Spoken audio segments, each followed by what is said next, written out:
Thank you for joining William Steele Spotlight with my special guest host, Ignacio Esteban. We're coming to you every Thursday night at 8 o'clock. Be there. Put your notifications on. Be notified of this show. This show will be going up. We will do lives occasionally. Occasionally will be recorded. But every Thursday night, you have a retired ATF agent with decades of experience in federal law enforcement. And you have me, a former career criminal, habitual offender, with decades of experience on the other side of the fence. And unfortunately, decades in prison, which I regret. We're not here to glorify crime. We're here to educate people and share our experiences from different perspectives. Yes. And I'm really glad that this man agreed to partner with me. That being said, let's get right into today's show. Now, what we're going to do is we're always talking about crime, inspirational, and how things need to change or can improve. So we're going to do 3 topics today, at least. We may delve into something else. So we're going to go into the sweetheart deal that Hunter Biden got that nobody else would have gotten. Unbelievable. We're going to get into the collapse of the implosion, the poor people that were killed going to see the Titanic. I think 5. We're also going to get into President Biden's weaponization of the Justice Department and the FBI to go after political enemies and stacking, in my opinion, and from what I've heard, the Washington field office with Democrat-loaded, stacked agents to make sure that this happens. Ignacio, you've got tremendous insights on these topics. Let's start with this crazy deal that Hunter Biden got. Unbelievable. I think anybody else that would have been involved not paying their taxes for so long, right, would have looked at felonies. He ends up pleading to 2 misdemeanors and pretrial diversion for firearms violation. He's admitted, and you see the video from his laptop, he's used crack cocaine, other drugs for years. And if those who don't know, anyone who goes to a federal firearms licensee and FFL, you got to fill out this form, right? It's called ATF Transactional Form 4473. And if you lie in that form, if you're not buying it for yourself, you're buying it for somebody else, or you're a convicted felon, you lie, or you're a drug user, drug addict, and you lie, or any other lies, that's a federal felony up to 10 years, right? Well, I saw the form online, and he clearly puts there that he's not an addict or drug user. Well, he's lying on that form. And I've done a lot of cases like that, and people get, with his favoritism, he's getting pretrial diversion. He should at least get a few years, right? My understanding is from some legal experts I saw in the news the other day that for some reason, I forget all the reasons they put forward, he was not even eligible for the diversion program they gave him. Yes, it's rare to see that, and I'll be honest with you, with gun charges, I rarely saw that. That's more for drug charges for people who have issues. They're trying to work with them. But this was a gun charge. And a little insight, I started really doing a little deeper dive. He buys a 38 Colt caliber revolver, right? And I don't know why he's buying it, but which is weird, his girlfriend at the time, who used to be the wife of his brother, right? So Bo's ex-widow later becomes his girlfriend. Okay, that's a story with another story. We can talk about that, how weird that is. I couldn't. That to me is like that's your deceased brother's former wife, and now it's your girlfriend, right? That should be off limits to begin with. That's very strange. I'm sorry. That in my family, I don't know about your family, but that just doesn't happen, right? It should be off limits. A line there, you don't cross. It shouldn't be up for consideration. This is the character. This is the character we're dealing with here. This is a very strange guy, very strange. Which President Biden says he's the smartest guy I know. No, he's made some of the biggest bonehead decisions I've ever known. You got to see those videos. You haven't seen all the videos online with this guy that were leaked. He is really a mess, a soup sandwich. And then he gets involved, of course, with it. He has no experience in energy. He has no experience in fuel, no experience in this. But what he has access to his father, his old man, and he gets a pay to play scheme going on. That's a different story there. We'll talk about that in a little bit here. But Hunter Biden, Did you see Hunter Biden should have done some serious time. I'm sorry. Yep, I agree. Did you see? Let me tell you real quick with the revolver. Oh, you're breaking up there, Bill. I was wondering what's going on. Can you hear me now? Yeah. Can you? Oh, Ignacio. Now I can. Okay, you can hear me now? Yes. All right, so for my audience, we're having a little bit of a glitch here. We're working through it. So, for my audience, there was a thing on WhatsApp that just came out, a released conversation where he was putting pressure on somebody in China, saying, if we don't hear from you by tonight, and my father's sitting right next to me, you're going to really regret this, and all kinds of threats. Then something came up in Congress where they proved they just accepted $5 million from somewhere else. That's like one of 20 deals, and all these family members so are many tied deals to this. Now, on this one gun thing, we're gonna circle back to you because you're the ATF guy. You're the expert in this form. Yeah, You even know I've done a lot of cases like this. Let me ask you this. Yeah, I've done a lot of cases like this. When you the got- form is a when you got 4473. When you got a case like this, you probably thought, great, another easy case, just went on to something else, right? I mean, somebody signed off on it. Right. I mean, you can do a lot of these cases. There's some legwork to be done here, but you show, especially with his admission during these videos, that he's been using crack cocaine, he's been using cocaine allegedly for years, right? And then you lie on these forms saying you're not an addict, you're not a user, but yes, you are. And then he doesn't need that because his so-called girlfriend, like we were talking before, she found the revolver in the car. She thinks that he's going to kill himself, right? And she throws the gun away in Wilmington, Delaware, in front of a market store, and that's where they recover it, I believe. So that's a big problem. Why does he have that? How did they come to recover that gun? Did somebody see her put it there? I think I'm not sure that part. Maybe she said something. That's possibly why maybe they broke up. So maybe he feels like she against him. Right. There's a lot of issues in there, which is fascinating to look into. But there's no reason why she got pretrial diversion. None. And then, of course, misdemeanors for tax evasion. The whistleblowers from the IRS who've come out now, who are talking about this, they recommend, who worked the case, they recommended serious felonies for him, not misdemeanors, serious felonies. He should be doing some time. But, of course, even if he was convicted, I agree. I think he would pardon his son. Yeah, I believe Biden's going to ultimately pardon himself, his son, and all the family members that have taken money. They know who all the names are. They know who's being talked to. There was somebody, a congressman on Fox the other day. He said some of the whistleblowers have completely disappeared, fallen off the map, or in jail, or changed their mind about cooperating.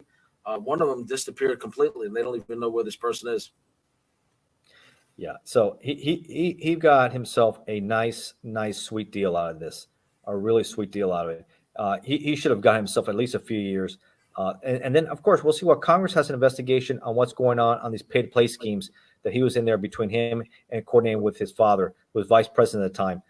We'll see how that plans out, because at the end, he still might get time. Maybe not. Like you said, maybe his father at the end pardons everybody. From your experience on exactly this type of case with these specific facts, and we know there's always different permutations of fact in various cases, but a similar case that you personally have been involved with, I realize that if somebody's going to trial, you have to treat every case as if you're going to go to trial, right?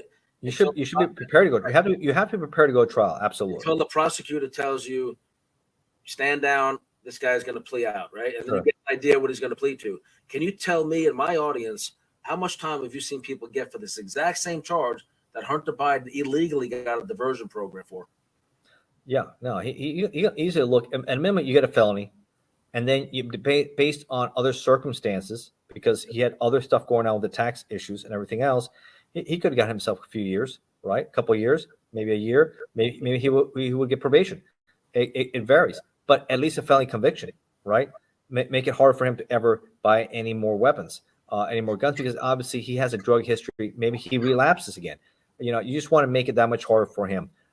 And for him not to get pre-trial diversion for a gun charge, unusual. I don't see that too often, I'll be honest. Do you think there's anything like this going on? His father was vice president and president. He's making all these illegal deals all over the world, using his father's name, the big guy, and then my father's right. Do you think, and I would almost think with his uncle, remember that Joe Biden's brother, his uncle was also involved with this too. Don't forget that. What's the uncle's name? Do you know?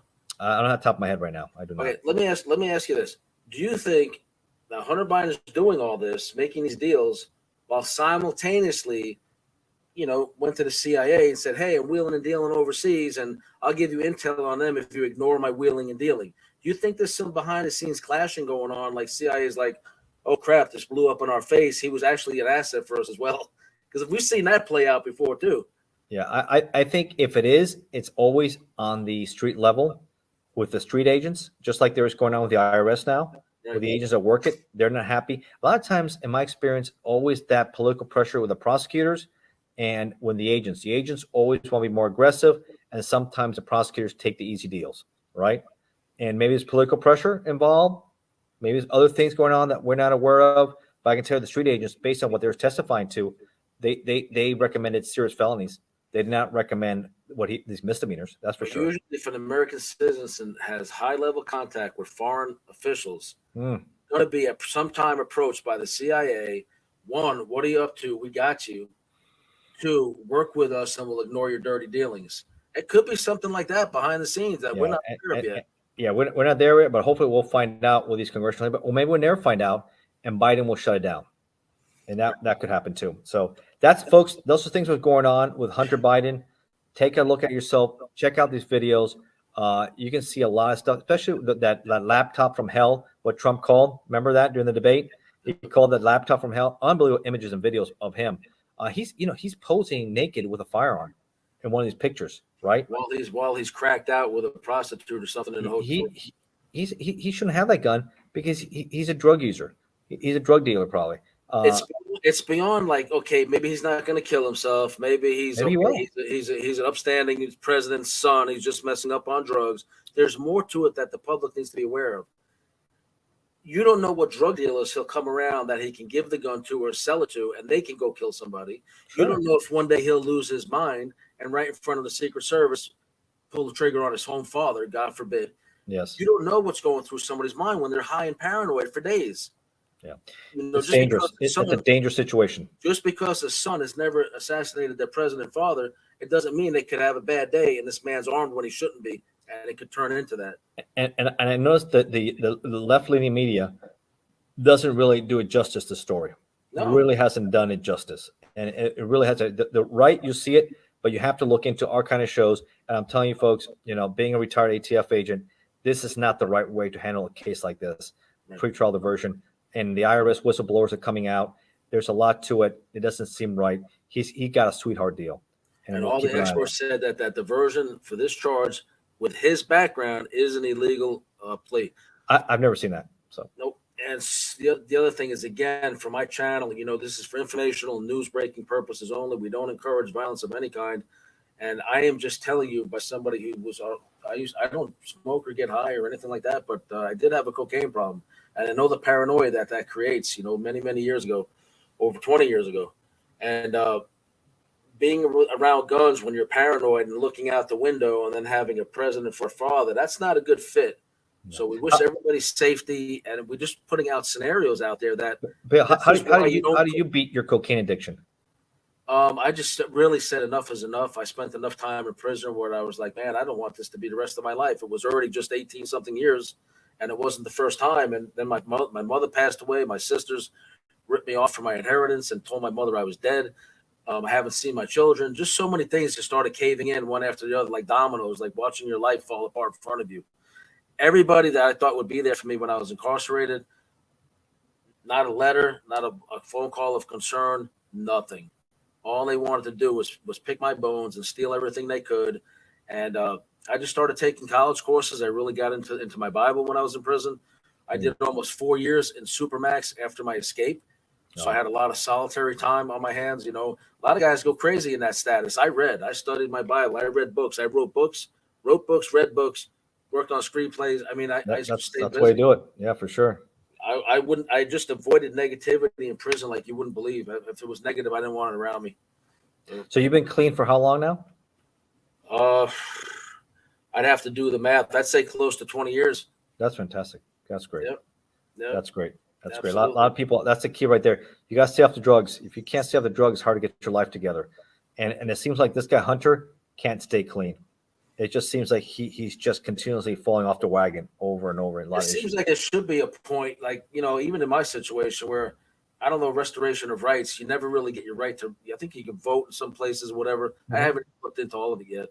But I feel that if you've really reformed the change and it's X amount of years in the rearview mirror, I think firearm ownership should be allowed again.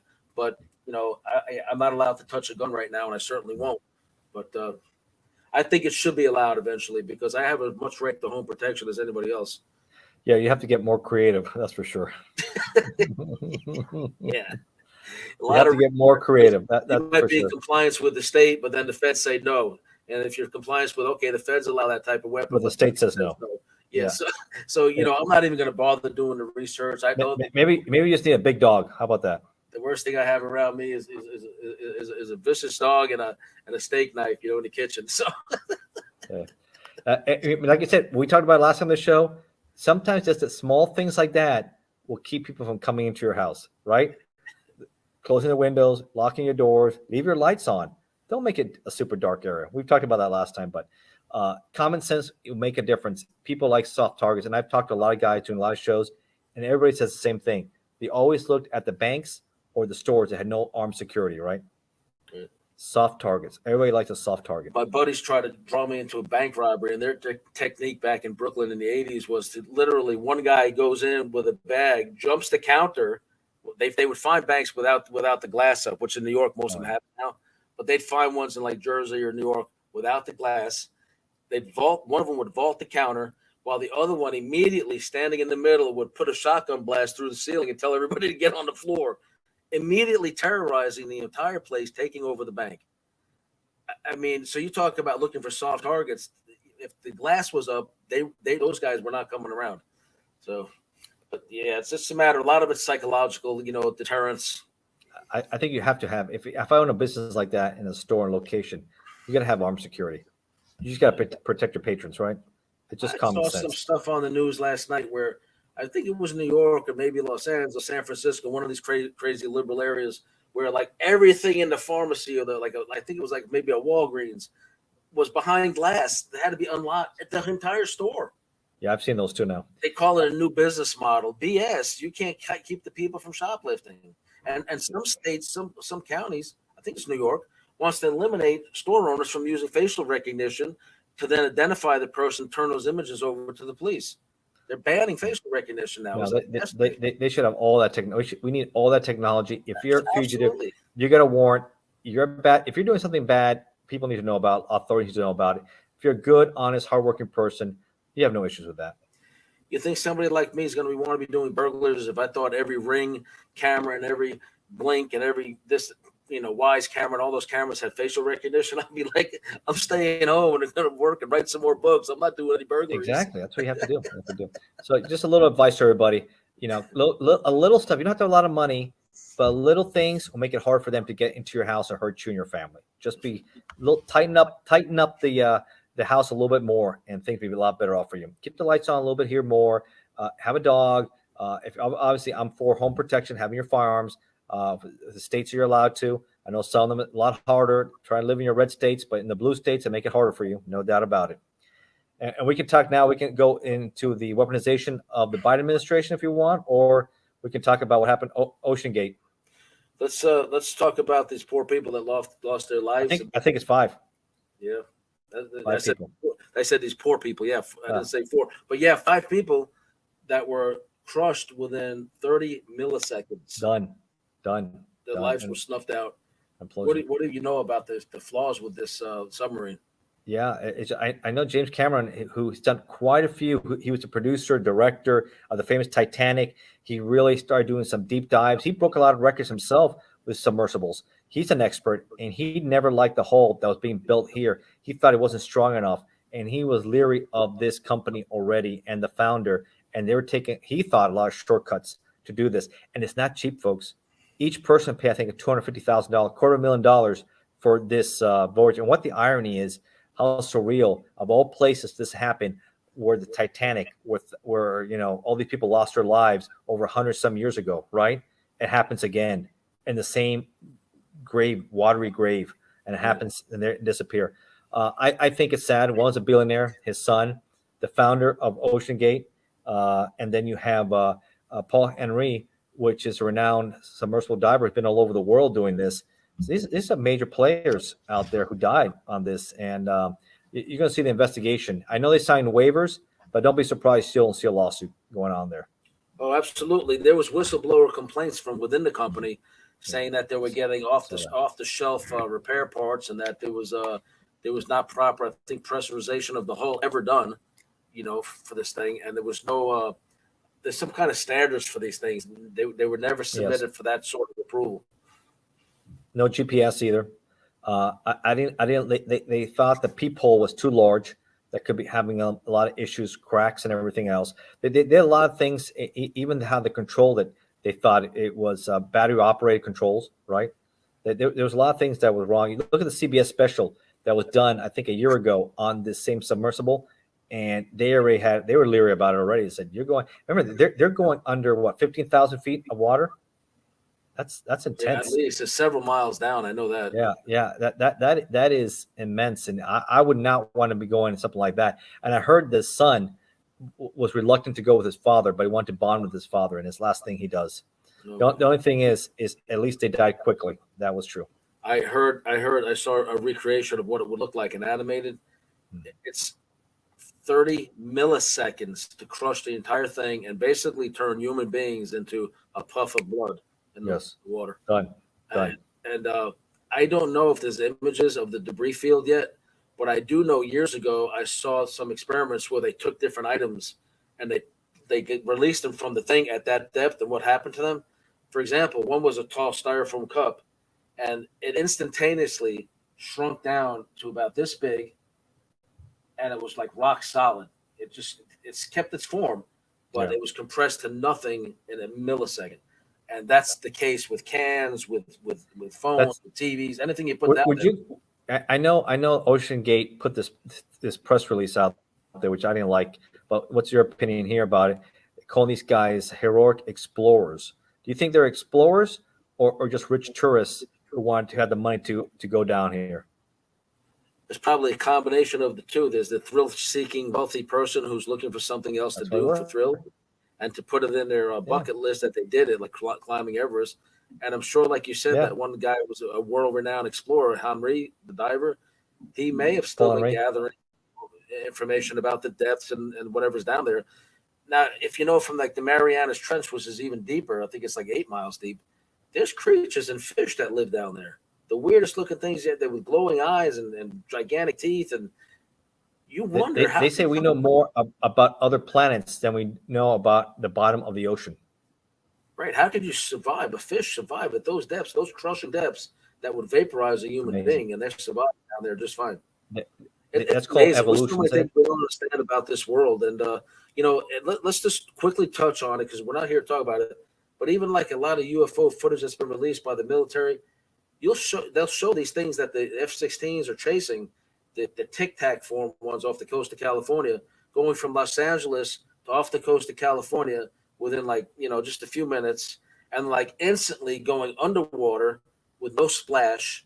So all their UFO bases in these deep ocean trenches and volcanoes and all that. I don't know anything about that there, but it is fascinating just to think about that, about deep life. How do they survive? That is fascinating. That is something you really don't think about, is that we can't survive in that, but evolution has protected them where they could survive with that kind of weight on them and thrive and eat and function. That is amazing with no light. That is unreal. That is the world is unbelievable. The more you study, the more you learn, and people watching, the more opens your mind and opens your knowledge to learn more. So keep on reading and studying. I used to scuba dive, and I did a lot of scuba diving off the coast of Florida and then the Keys. Yeah. And I personally didn't like going more than 15 feet down because you start to feel the weight of the water. Yeah. And I remember there was one spot, I think it was Key Largo or Morales Reef or something like that, or Molasses Reef. It's Pennycamp State Park. Oh, yeah. There's areas where you go out and it drops down. You can see like a black abyss. And the second you swim out over that is a cool breeze, cool water that hits you suddenly. And I get the sensation of falling and get the hell out of it. I don't like going deep. But I wasn't big into scuba diving, but I like snorkeling a lot. So I did a lot of snorkeling. And I would go deep too into that. But yeah, I don't like being have to be careful with the depth and decompressing and all that stuff. And you have to go certain levels, right? Right. I was never into that, but I like snorkeling and I like going out there and I can hold my breath pretty good and going around there. I thought that was pretty cool. And I do love those areas. So much beauty to be seen down there, but the back of your mind has to be, the barracudas and the sharks, because back in the 80s, I would do a lot of snorkeling and even scuba diving, and I didn't follow a lot of the rules. First episode of Inmate to Roommate, Bill's not a rule follower. So I would go with like a diamond encrusted Rolex and a diamond pinky ring and a diamond. I had a coin with diamonds, probably stolen or whatever. And all of a sudden, the barracuda right next to your face when you turn around. Listen, you hit it right on the head, Fort Lauderdale. I'm scuba diving. All of a sudden, a school of barracuda stops, checks me out. I realize I'm glittering like crazy. And I'm like, oh, crap, I'm about to get struck by a barracuda, because they think it's food. They believe it's food. I immediately went to the surface and on my back, and I had these big Maris Power Planet fins on. And like this, made a big commotion and went on my back all the way back to shore. My family was like, what the hell's going on? I said, the barracudas were getting ready to they strike. God, good thing I spotted them. They were going to probably strike my necklace or my wrist or something. They have sharp teeth, man. They do some damage. I saw a training video, a PADI training video. They showed where a guy had the old school black mask on with the chrome around it, the old school, like from the 70s mask. And everything's supposed to be flat colors now, not reflective for that reason. And he got struck because the barracuda thought it was a fish, took out his eye, and he had like 400 or 500 stitches around his face. But they showed him on the boat getting taken out of the water and everything just pouring down him. He got struck by a barracuda. Yeah. No, anyway, Yes. The deaths are terrible. Our prayers and our thoughts go out to the family members and survivors, and whoever ignored the safety concerns. We do hope that they are held accountable. I hope they learn, and I hope Ocean Gate is held accountable for this, for sure. And whatever agencies let them keep going out there, knowing that they weren't in compliance, I've certainly heard about them. They should be held accountable too. There should be accountability with the governments and the regulatory people. I'm not sure if NTSB is leading the investigation or the Canadian version, but it definitely needs to be hopefully a joint venture with the Canadians, Americans, British, French, because of the nationalities, working together to find out the cause, and then hopefully put into that kind of material being used for the whole of the submersible. Do you remember what it was made out of, that one, or what it's supposed to be? James Cameron talks about it, and he's an expert in it, so I would definitely talk about it. Listen to that. That's phenomenal. Great interview he did. Great interview he did on CNN. If you haven't seen it, check it out. Okay. All right, so now we're going to roll right into the weaponization. President Biden weaponizing the Justice Department against political rivals and against the Republicans in general, and it's been going on for a while. Yeah. What do we got? Yeah, I'm gonna mention a little bit about the weaponization of ATF, because I'm an ATF guy, right? Retired, and of course I couldn't even talk about this if I was an agent, but since I'm retired, I have the liberties now to voice my opinion, what I think. You have a new Senate appointed director, Stephen Dillbach, right? He's a little background about him.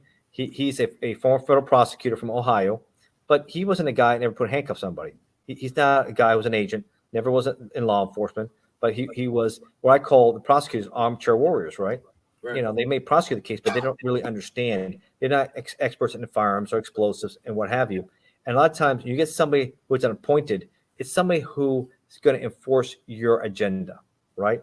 So Biden wanted another guy to it, and he couldn't pass the hearing. So he got this guy, and he wants him to pretty much do as much. Of course, Biden wants to ban assault rifles. Can't be doing that.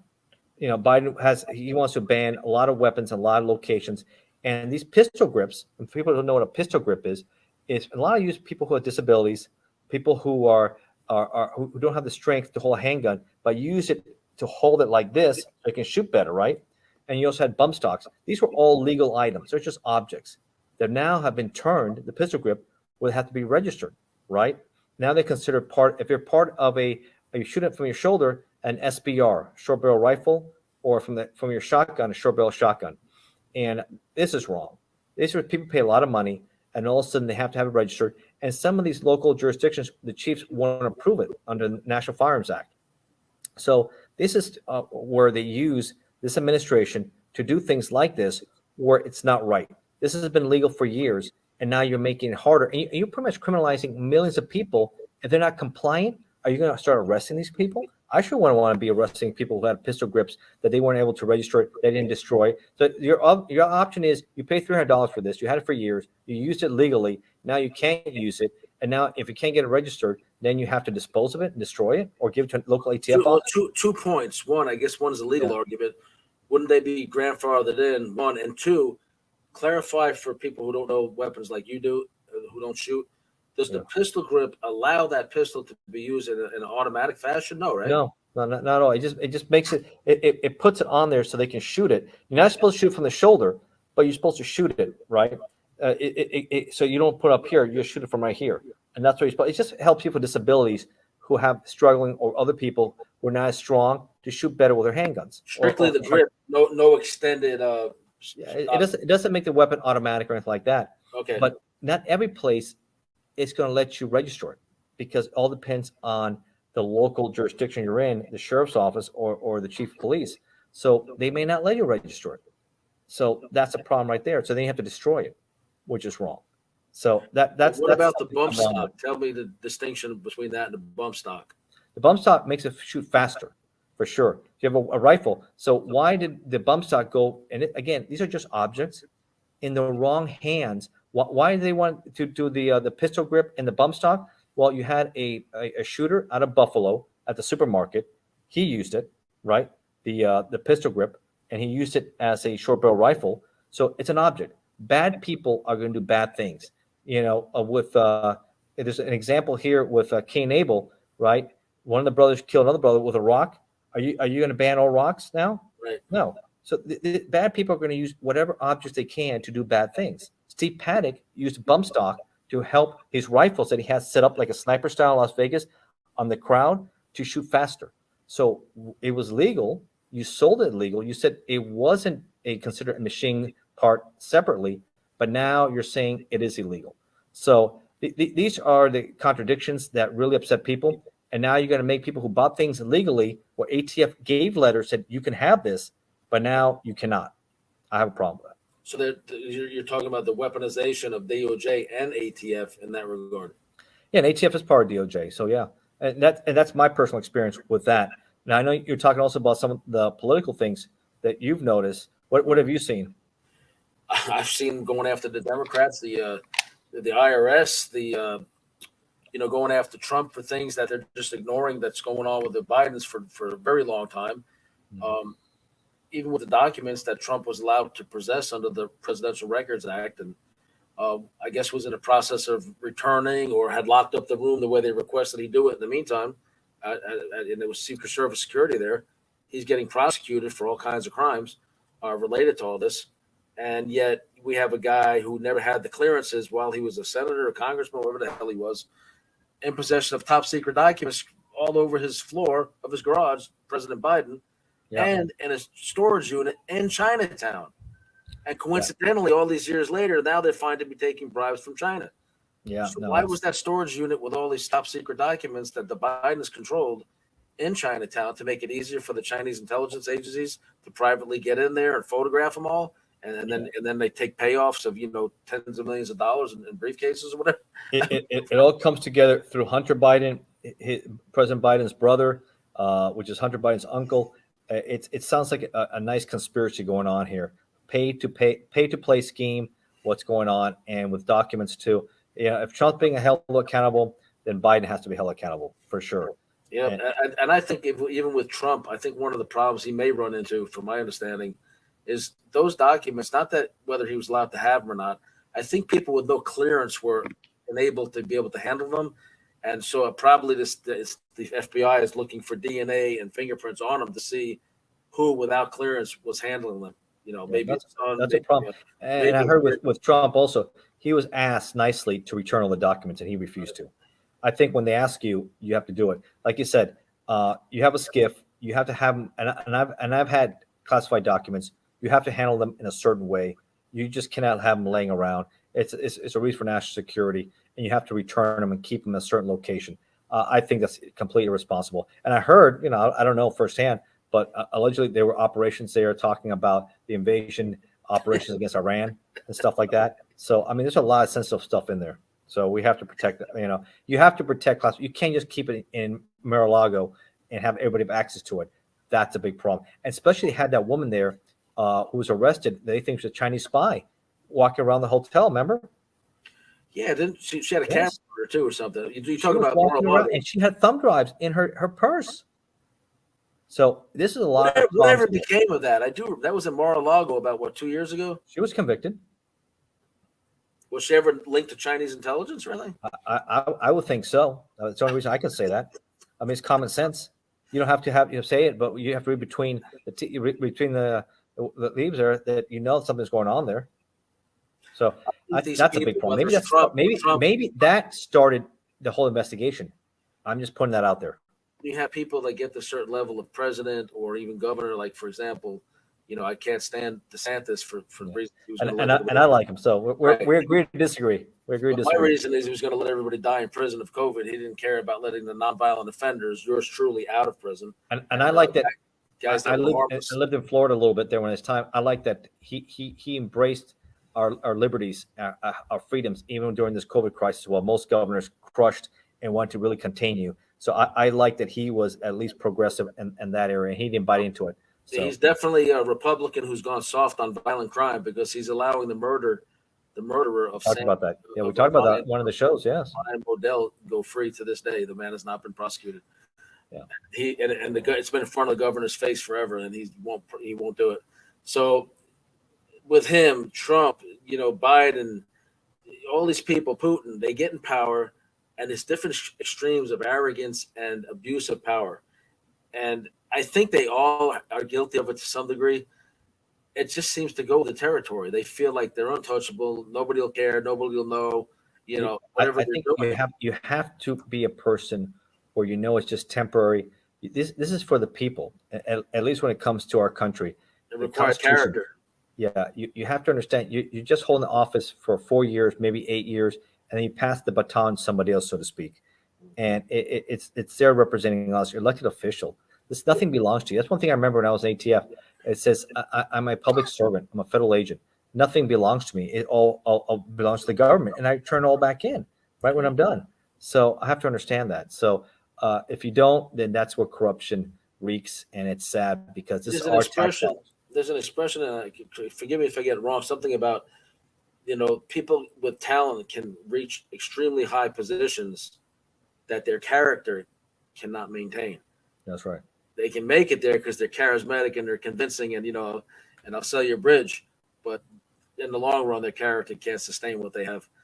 But, right. And then we need people who have good character, who knows the dangers and the problems that exist out there, to step up and want to do it, because it is a thankless job. Even if you do it right, it is a thankless job. In politics, law enforcement, what have you. If you do the job right, it is thankless because it's always both sides of the spectrum are going to try to hit you hard. They're never going to be happy with you. You can't please everybody, No, but we have a country that's supposed to be working with some level of cooperation and respect for one another. Look, Ignacio, I'm going to get ready to close this out. If you want to add anything else, links to your book. Let's we've been mentioning lately. Let's keep on watching what's going on in Russia. The coup in Russia, the end of Putin. Putin's tyranny. The name of my book, The Battle for Ukraine, Freedom versus Tyranny. I wrote about it. We talk about it. There he is, the head security for the Wagner security firm, which was the mercenaries, Putin's guys. And look what's going on now. Yes, looks like he's flipping off Putin right there in a little video press conference. He controls 25,000 people who are currently in the middle of a coup to overthrow Putin from power. And only 400 miles as we speak from Moscow, they have taken over the operational center for the war in Ukraine and southern Russia. They are in control of major cities. They're going forward. Watch out. Putin is in panic mode. He is surrounding the tanks. People are in martial law. I don't think they can even leave their houses in Moscow. Things are out of control. And I'm sure that the Wagner Group is being provided very accurate targeting information. I bet. That being said, Ignacio, my new co-host, check out our show, William Steele, True Crime, and Steele Spotlight, TV, radio. This particular new ones will go up every Thursday. We're looking at 8 o'clock as a sweet spot, and you'll see us there every Thursday. It'll be myself and Ignacio Esteban, retired ATF agent, co-hosting. And we've done a few shows before that, so check them out also. They're great shows. And Bill and I are also professional guests, as I say. We've done shows all over the world. You can type in our names and check out our shows, check out our books, check out all our products. We're going forward, and I'm, of course, also working on finish my screenplay and I'm looking to get it produced based on my life. ATF Undercover, available on Audible. Check it out. I got more books coming out on Audible, and enjoy the stuff we have out there. Enjoy. Thank you so much for joining us again.